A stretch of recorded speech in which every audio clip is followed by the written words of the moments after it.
जो Indian SIM card जो आप लोगों ने लश्कर के कैंप में भिजवाया था, वही मुंबई में ये आतंकी यूज़ कर रहे थे और वो इंटरसेप्ट हुआ। हाँ, तभी तो आपके पास इतना रिकॉर्डिंग वगैरह मिल गई जो आपने बाद में अमेरिका को भी पेश किया, क्योंकि उनके बहुत सारे नागरिक मारे गए थे। फिर उस कड़ी में फिर जाके डेविड हेडली जो है गिरफ्तार हुआ अमेरिका में, जो मतलब उसको भी आईएसआई ने ट्रेन किया था, बल्कि होटल की असली रेकी तो डेविड हेडली ने की थी।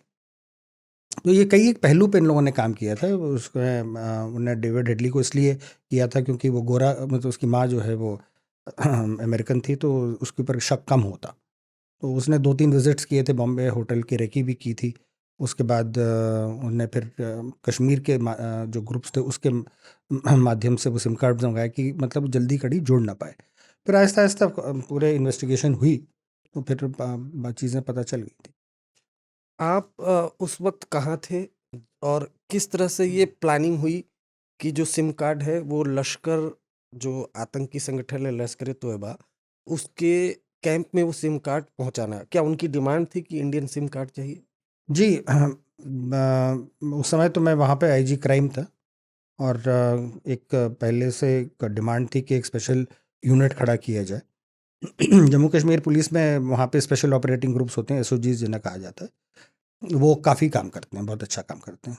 अब क्योंकि मैं आईजी कश्मीर भी रह चुका था, उस वक़्त से मेरा एक मतलब नेटवर्क वहाँ पे था, तो एक ये फैसला हुआ कि क्राइम ब्रांच में भी ये वो नेटवर्क का इस्तेमाल करते हुए वो सिलसिला जारी रखा जाए।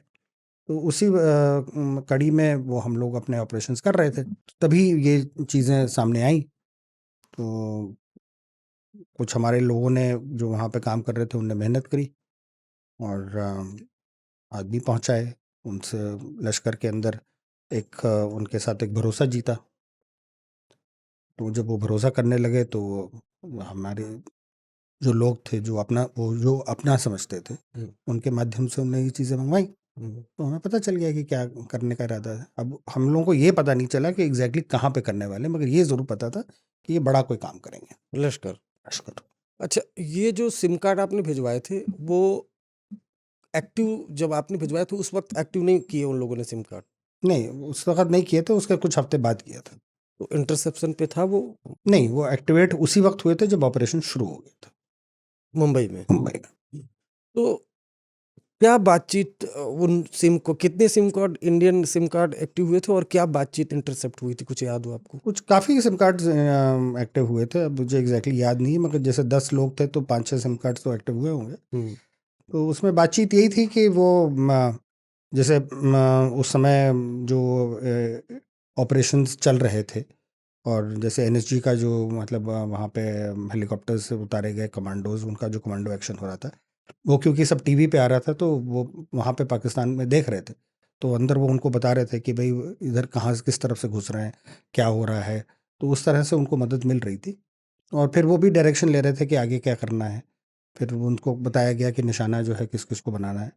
तो उसी तरह की बातें जो हो रही थी उस वजह से मतलब वो सब रिकॉर्डिंग पे आ गई। अच्छा, क्या उस बातचीत में हाफिज सईद भी आया था? हाँ, हाँ। पाकिस्तान की साइड से कौन-कौन लोग बात कर रहे थे उनके जो इलाके में? जितना टॉप लीडरशिप था वो सभी आया था, हाफिज सईद भी उसमें आए थे, उनका वो क्या नाम है, लखवी?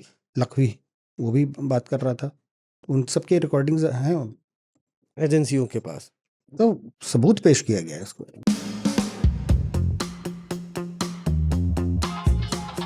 फूलन ने जो बेहमई कांड किया है, उसमें सिर्फ ठाकुरों की हत्या नहीं हुई है, बिल्कुल, उसमें मरने वाले जो है वो अदर कास्ट के लोग भी हैं। मेरा चैलेंज है, चैलेंज, अगर कोई चैनल ये साबित कर दे कि इनमें से कोई व्यक्ति डाकू था या फूलन देवी से उनका कोई लेना देना था या उन्होंने कोई रेप किया था, तो भी मैं अपनी बात पे कायम हूँ और इनाम देने के लिए भी कायम हूँ। ये सब लोग बेगुनाह लोग थे। फूलन के हाथों अगर कभी कोई सताया हुआ रहा हो और उसने हत्या कर दी हो, तब यह हत्या ठीक है। जिस दिन अफजल गुरु को फांसी हुई, हाँ, वो मेरे साथ ही थे।